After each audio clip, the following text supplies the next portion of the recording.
الشيطان الرجيم بسم الله الرحمن الرحيم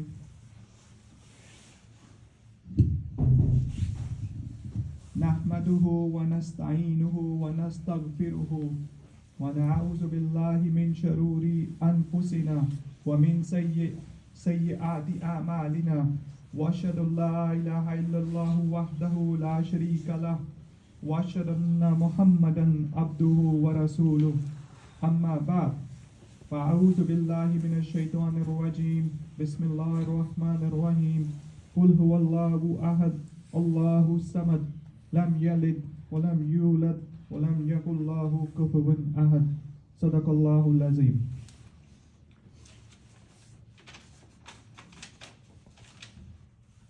رب اشرح لي صدري ويسر لي أمري واحلل عقدة من لساني يفقهوا قولي.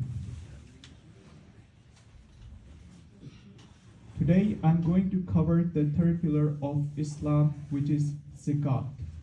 It is obligation first on every Muslim, but one condition, that the person which has money with some threshold, which is also called nisab.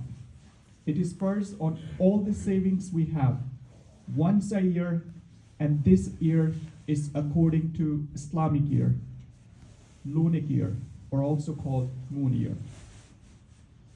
And most of us give zakah during Ramadan time, because according to our Prophet Muhammad sallallahu alaihi wasallam, Allah increase our ajr, neki, during Ramadan from 10 to 700 times more. So it is better if we give zakah during Ramadan so we earn more sawab.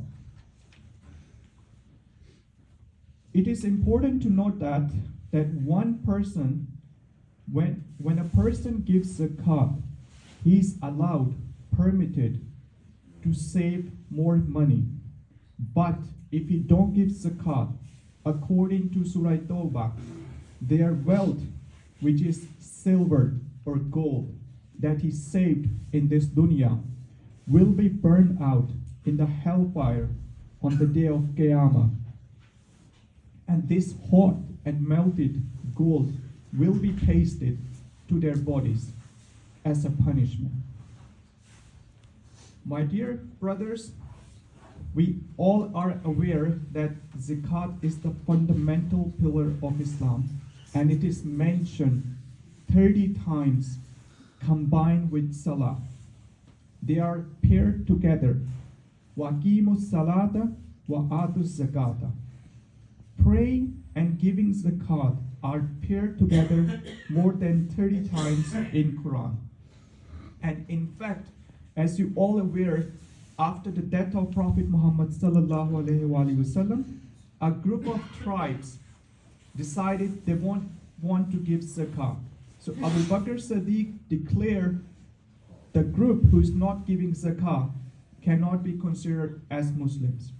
So the first thing about zakat, it is not an income tax, but rather a saving tax. And the word zakah means purify. Zakah means to purify our wealth, our money, because our wealth is not good. It is unhealthy. It is going to harm us. But when we give zakah, then our wealth becomes pure to spend and consume. And also, one of the other meaning of zakah is blessed, barakah. So when we give zakah, the money, the wealth has barakah. The money actually grows more. So that's why we are told in many hadiths, when we give money, it never decreases, it always increases. Because when we give zakah, we have to find a person who is needy and poor. And this will take us to find that needy person. So when we find a needy person, then we understand the blessings of Allah, that we are among those who are givers, not takers. So it softens our heart when we see poor people. And of course, zakat not only purify our wealth, but it also purify our heart from the greed of money. When we give to others, we become better people. And this is why zakat is an obligation upon us. Now the question is, which person should give zakat? Every single Muslim who owns more than nisab and one Islamic calendar year has gone by have to give zakat. There are three types of charity mentioned in Quran. Number one, zakat. Number two, zakatul fitr. And the third one is sadaqah. And the difference is actually very straightforward.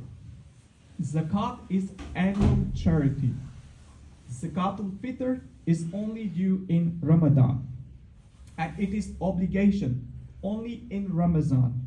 It is a very small amount, 7 to 10 euros per person in a household that you give to poor or needy before the Eid prayers, Eid al-Fitr. It is the zakat of our Suam, Rosa. And the third category which is mentioned in Quran is sadaqah. To give charity above and beyond zakat is called sadaqah. That's not obligation, but the more you give, the more Allah will return you back. And in today's lecture, we covered the first category, which is first an obligation, which is zakat. Now the question is that, which wealth is zakatable? There are 5 categories. The first category is the most important one, which is the main category, which is gold, silver, and by extension, also called currencies nowadays. So the number one is to give zakat on gold, zakat, and currencies, the modern currencies, and bank accounts, money held in retirement funds, all these categories.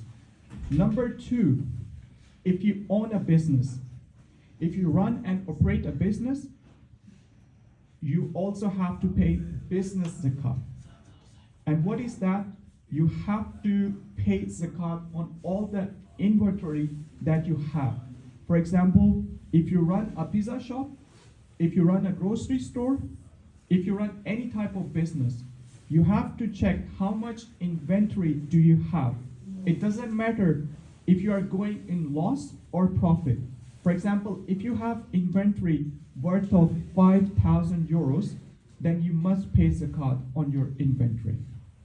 Now the third category is, you should be aware of, it doesn't applicable nowadays, is livestock. It doesn't applicable in Finland, which means that if you own animals, so we not cover this one because it's not applicable in Finland. And the fourth one is for agriculture land. So if you own an agriculture land that produce fruits and vegetable, then you must pay zakat. And this is also not applicable in Finland. The fifth one is the final category. This is the zakah. The Arabic word is rikaz. And the rikaz is translated as treasure. For example, in your house, if you find a treasure buried underneath, you must pay zakat. Now the question is that, do we pay zakat on our own personal items? Most of the scholars agreed on that. There is not zakat on the items that you use in your daily life. For instance, you don't have to pay zakat on your car. You don't have to pay zakat on your clothes or your house or your household things. Now, only thing which is applicable is the gold and silver that we own, or especially our women. Now there's one thing which is very important. If a woman or any person own diamond or platinum, there is no zakat, only for silver and gold.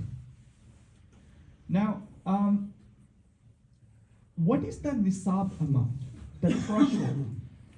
3 ounces of gold and 21 ounces of silver. Now, if we do the exchange for today's exchange rate, so 3 ounces of gold is equal to 6,000 euros, and 21 ounces of silver is equal to 470 euros approximately. So pretty much every person living in Finland has more than 400 or 500 euros. So I must say that every person who lives in Finland is eligible for nisab and paying zakat. Every single one. Now, especially if you do a job, you must pay zakat. Now, the zakat is obligatory on every single Muslim. Now the question is that, who do we give zakat to?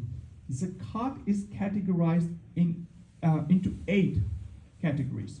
This is mentioned in Surah Tawbah. I will read the verse now. أعوذ بالله من الشيطان الرجيم بسم الله الرحمن الرحيم إنما الصدقات للفقراء والمساكين والعاملين عليها والمؤلفات قلوبهم وفي الرقاب والغارمين وفي سبيل الله وابن السبيل. صدق الله العظيم. So the first category is al-musafir, the travelers. A person who is away from his home country or land, you can give zakat to that person. The second one is fukra, fakir, the poor. So a person who doesn't own anything, he's like a street beggar, you can give zakat to that person. Now the third category is masakin. So now this is very important, poor and masakin. The poor is who is a beggar, who doesn't own anything. Masakin, they own a house, they might have a car who is driving, but he's in debt. He's struggling to pay for the bills. But he has money, but not according to nisab. So what is the nisab? 400 euros. So you can pay zakat to masakin as well. Now the fourth one, Amlin, an institute founded by the government to collect zakat. You can give zakat to those institutes as well. The fifth one, you can give zakat to anyone. Now this is the only category. There are 8 masarif mentioned in Quran. There is the only one category where you can give zakat to non-Muslim. Only one category. Rest of the category, you must make sure you're giving zakat to a Muslim. So this category is very important. So for example, if we live in a country, it's non-Muslim country. If you think that someone is getting closer to Islam, like he's asking question, hey, what is Islam? And you think he's poor as well, then in this way you can give zakat to this non-Muslim who has shown interest toward Islam. The reason behind, by acting or by doing zakat by this way, he will come to know that Islam is a religion of kindness. So in order to push more towards Islam, you can give zakat only to this person who showed interest. I hope you understand. Now, the 6th category is wafir rikab, which means that you can give zakat to free a slave. Unfortunately, it doesn't apply nowadays. 7th one is gharimin, which means that you can give zakat to a person who is in debt. You can pay off his debt as a zakat. And also, if you give loan to someone and you know that he's struggling to pay back, you can waive off or forgive his loan. This is also considered as zakat. Now the 8th one is fi sabilillah. This is a very vast topic, but what I think it's covered, you can give to people who is fighting against non-Muslim. For example, you can give in Palestine. Or you can give zakat to people who are doing preaching for Islam. So people who are helping Islam, you can give zakat to those foundations as well. Now the important thing to note that zakat cannot be given to blood relatives who are dependent upon your risk. For example, your children, your wife, your parents, they are your responsibility. You cannot give zakat. However, you can give zakat to your extended family members, which means aunt, uncles, cousins. And according to Islam, if you give to your relatives, this is more rewarded if you give to someone else. Everybody knows that. Now, zakat can be divided into 3 categories or many categories as well. I'll give an example. For example, if you have to pay 3,000 zakat, you can pay 1,000 to poor, fakir or masakin, 1,000 to relatives, and 1,000 to fi sabilillah. Or, if you think that if one of your cousin is in desperate need, a widow, you can give all your zakat to that lady as well. No harm. Another important thing to note that it is not necessary to tell the person that this is zakat money. You can just say this is a gift, but in your heart, it is necessary that it is the money for zakat. All right. And one important thing, you must do niyyah before giving zakat. For example, I give money to this person, and the next day I say, okay, that money was for zakat. No. You have to do niyyah before you give zakat.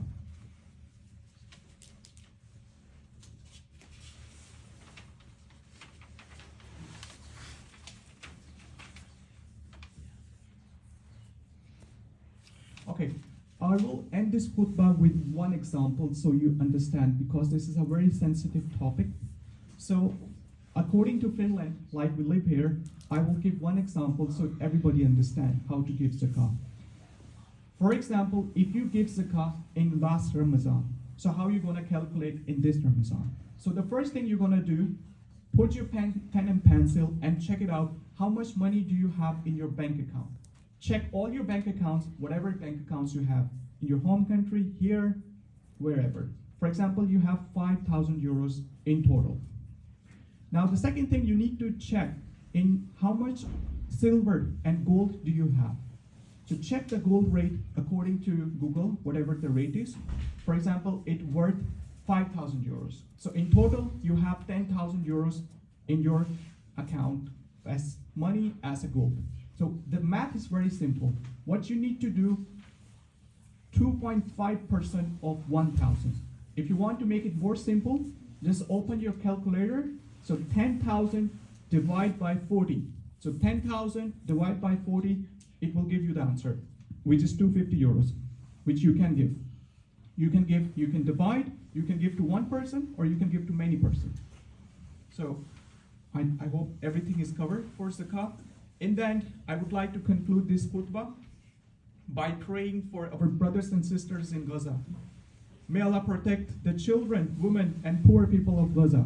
May Allah give food the poor people of Gaza for survival. May Allah give shelter to the poor people of Gaza in this cold weather. May Allah give us power to all Muslim Ummah to unite and stay against our enemies. And that's conclude our khutbah.